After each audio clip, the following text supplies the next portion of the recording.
তোকে বিয়ে করতে রাজি হয়েছে। বড় সাহস, তুই ওষুধ চুরি করস? এরকম একটা চুন্নি আপনার বউ হয় কিভাবে? তুমি ভিডিও কলে কার লগে জানি কথা কইছো? দাও মোবাইলটা, দাও কইছি দাও।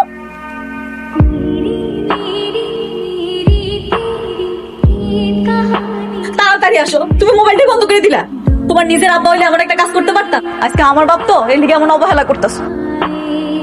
নিজের বাবাই যদি না মনে করতাম তাহলে কি এত কষ্ট করতাম? কালকে রাত্রে তুমি যেটা করছো একদম ঠিক করো নাই। আমার মোবাইলে চার্জ ছিল না। অনেক এত সকালে তুমি কোথায় গেছো? আমি একটু বাইরে আসছি। সকালে না তোমার বাবার সাথে অফিসে যাওয়ার কথা? হ্যাঁ, আমি অফিসে আসছি। তুমি আমাকে লোকেশনে টেক্সট করে দাও। আমাকে যেতে হবে, ইমার্জেন্সি কাজ আছে তো। আমার কথায় কষ্ট পাইও না। কষ্ট কেন পাবো? আচ্ছা, আমি তাহলে আসি। এই চেয়ারে তুমি বসবে। আমি চেষ্টা করবো ঠিক মতো সব দায়িত্ব পালন করার। এই চেয়ারে সত্যি তোমাকে খুব মানিয়েছে। আজকে থেকে তোমাকে একটা নতুন চাকরি করতে হবে। সরি স্যার, আমি আসলে আপনার কথাটা বুঝতে পারিনি। যেই কোম্পানিতে তুমি চাকরি করবে সেই কোম্পানিটা আসলে আমার।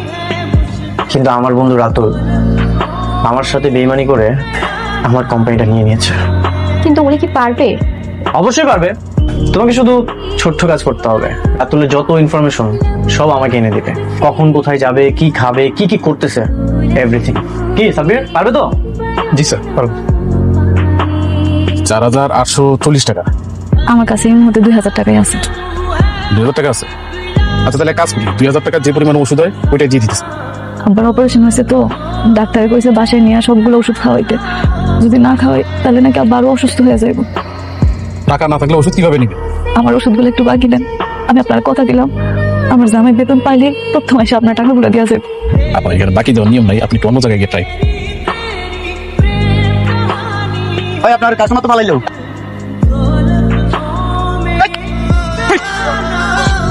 বড় সাহস, তুই ওষুধ চুরি করস?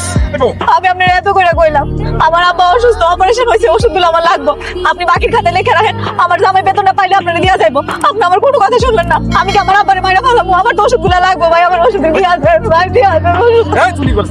চুপ। স্বামীরে নিয়ে চোরের ব্যবসা করস? হ্যাঁ, স্বামীর ফোন দে, ফোন দিয়ে বল যে আমার চুরি যায় আটকে ফেলছে। ফোন দে, ফোন। আমি ফার্মেসিতে ওষুধ কিনতে আইছিলাম, আমার কাছে না এত টাকা ছিল না, বুঝছো? আমি হ্যাঁ কইছিলাম বাকির খাতা নাম লেখা রাখতে, কিন্তু হারা লিখায় নাই। পরে আমি হ্যাঁ না করে ওষুধগুলো নিতে ধরছি, এখন হ্যাঁ আমার আটকে রাখ। তুমি কি একটু আইবা? ঠিক আছে, আমি এখন আসছি।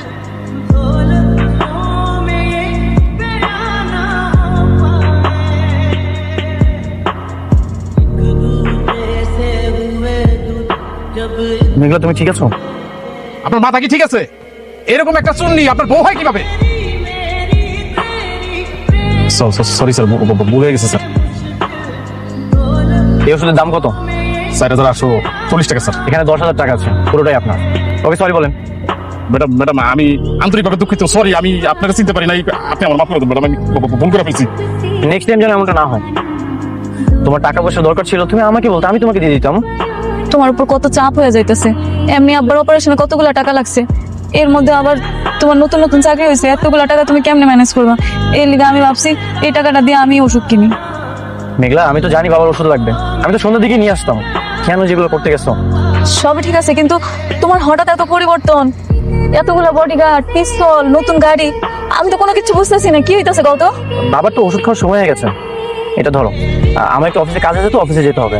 তুমি তাহলে সাবধানে বাসায় চলে যাও। কোনো কিছু দরকার হলে আমাকে বলো। হ্যাঁ, আমি তাহলে অফিসে যাচ্ছি। আপনি এইখানে শুয়েছেন কেন? ঘরের ভেতরে ভালো লাগতেছিল না, গাড়ি নিয়ে আমার বাড়িতে আসছো। তুমি এত টাকা কই পেলা? তোমার বন্ধু কি তোমার টাকা পয়সা গাড়ি বাড়ি সব ফেরত দিছে? না না আব্বা, তুমি ভুল কইতাছো। এটা তো আগের গাড়ি না, আমি দেখছি এটা নতুন গাড়ি। এই, তুমি নতুন গাড়ি পাইলা কই? আরে, ওইটা তো আমার গাড়ি না। আমি যে কোম্পানিতে চাকরি করি ওটা হচ্ছে সেখানকার, তাদের জিনিসই আমি ব্যবহার করছি। কিন্তু দেহা তখন মনে হইতেছে তুমিই মালিক। ওই কোম্পানিতে যে তুমি চাকরি করো এটার মনে হয় না। কোম্পানির মালিক আমার পরিচিত। আমার অভিজ্ঞতার কথা শুনে তার বিজনেসের একটা সেক্টর আমার জন্য ছেড়ে দিয়েছে, আমাকে দায়িত্ব দিয়েছে। তাহলে তো খুব ভালো চাকরি না? হ্যাঁ বাবা, চাকরি তো অনেক ভালো। এই যে এই জন্যই তো দিন রাত একটু বেশি ডিউটি করা লাগে, পরিশ্রমটা একটু বেশি। এত বড় চাকরি, কাজ কাম তো একটু বেশি হইবই, তাই না? তাই বলে রাইতের বেলা কি কাজ? রাইতের বেলা কি মানুষের কাজ থাকবো? এখন তো ঠিক মতো সময় দাও না। না, মানে আমার একটা কাজ আছে, আমার ইমার্জেন্সি যেতে হবে। তাহলে থাকো বাবা, আপনি একটু রেস্ট নেন। হ্যাঁ, আমি তাহলে আসি। দুপুরে বাসায় আসবে তো? দেখি কাজের ব্যস্ততা কেমন সেটা বুঝে আসবো। কোনো দেখি না, তোমাকে আসতেই হবে। দুপুরে তুমি আর আমি একসাথে লাঞ্চ করবো। ঠিক আছে, স্যার আমি আপনার বন্ধুর অফিসের চাকরি ইন্টারভিউ দিতে যাচ্ছি। Very good. বেতন যেটাই ধরুক তুমি রাজি হয়ে যাও। Okay sir. সাব্বিরকে তোমার বন্ধুর পেছনে লাগিয়ে দিলে? তুমি কি ভেবেছো আমার সাজানো গোছানো তৈরি করার সাম্রাজ্য ও নিয়ে নিবে? তাই আমি চোখের সামনে দেখ, মাত্র তো টেক কারে চেয়েছি, হাতে এখনো ট্রাম্প কার্ডটা আছে। তুমি তো দেখি বেশ ভালো একটা কোম্পানিতে চাকরি করেছিলে, তো সেই কোম্পানি ছেড়ে আমার কাছে কেন আসতে চাচ্ছ? আমি শুনেছি আপনি অনেক ব্রিলিয়েন্ট একজন মানুষ। আপনার এখানে যারা কাজ করে তাদেরকে আপনি নিজের হাতে অনেক ভালো এমনকি দক্ষ করে তোলেন, তাই আমি আপনার সাথে কাজ করতে চাই। গুড, তোমার চাকরিটা কনফার্ম। আজকে থেকে তুমি আমার ম্যানেজার হিসেবে কাজ করো। তোমার কত টাকা বেতন চাই? আপনি যেটা ধার্য করবেন আমি সেটাই নেব। আমি কাজকে অনেক ভালোবাসি, কাজ নিয়ে থাকতে চাই। That's great. তোমার এই কথাটা না আমার অনেক বেশি। শোনো, আজকে থেকে তোমার বেতন হচ্ছে 70,000 টাকা। কি বলছো সব? তুমি যখন অনেকে ম্যানেজার ছিল, অনেক তোমার কত টাকা বেতন দিত? কেন 40,000 টাকা দিবি কেন? তাহলে তুমি ওকে 70,000 কেন দিচ্ছ? বিকজ সে একজন ট্যালেন্ট পার্সন, সে একজন সিভিল ইঞ্জিনিয়ার, আর আমি তো সিভিল ইঞ্জিনিয়ার ছিলাম না। আমি তার যোগ্যতা অনুযায়ী তাকে বেতনটা দিতে চাই। আজকে তো আমার কাজ আছে। বাবা রে, এত যদি কাজ করো তাহলে তো অসুস্থ হয়ে পড়বা। না না আব্বা, আজকে আর যাইতে দিতেছি না। দরকার হইলো আর মালিকের লগে আমি কথা কই। আমার জামাইরে দিয়ে এত পরিশ্রম করে বুকে। বাবা, এই যে তুমি দিন রাতে এত পরিশ্রম করতেছো, তোমার তো একটু আরামের দরকার আছে। আজকে রাতটা তুমি একটু আরাম করে ঘুমা, কালকে সকাল সকাল কামে চলে যাই। হ্যালো, কোথায় তুমি? বাবা বললো অফিস থেকে নাকি তুমি সন্ধ্যাবেলা বের হয়ে গেছো। তাহলে এখন বাসায় আসছো না কেন? এই তো আসছি। তুমি এখন ভিডিও কল দাও আমাকে, আমি দেখতে চাই কি করছো তুমি। হ্যাঁ বৃষ্টি, বলো। কোথায় তুমি? আর তোমার চারপাশে এরকম টিনের বেড়া কেন? তুমি কি বাথরুমের সামনে? বৃষ্টি, আমি একটা প্রজেক্ট ভিজিট করতে এসেছি, নতুন কাজ চলছে তো সেটা দেখতে এসেছি। তাই বলে তুমি আমাকে বাথরুমের সামনে থেকে কল দেবে? ছি ছি ছি ছি ছি। আচ্ছা, আমার কি দোষ? তুমি তো আমাকে কল দিতে বললে। আর গ্রাম সাইডে প্রজেক্ট ভিজিট করতে এসেছি তো, এখানকার আশেপাশের পরিবেশটা একটু এরকমই। ঠিক আছে, কাজ শেষ করে তাড়াতাড়ি চলে আসবা। বৃষ্টি, আজকে তো আসতে পারবো না, বললাম না গ্রাম সাইডে এসেছি, এটা অনেক দূরে। কাজটা শেষ করে তারপরে আমি আগামীকাল আসবো। কি? তুমি এখন আসতে পারবে না মানে? তোমার এখনই আসতে হবে। তাড়াতাড়ি আসো বাসায়। বললাম না আগামীকাল যাবো। আমি আসতে বলছি মানে এখনই আসতে হবে। তুমি তাড়াতাড়ি আসো। আচ্ছা, তুমি কাল কথা কইতেছিল। কই? আমি তো কারোর সাথে কথা বলছিলাম না। আমি স্পষ্ট দেখছি তুমি ভিডিও কলে কাল জানি কথা কইছো। না না, আমি ভিডিও কলে কারোর সাথে কথা বলছিলাম না, আমি তো সেলফি তুলছিলাম।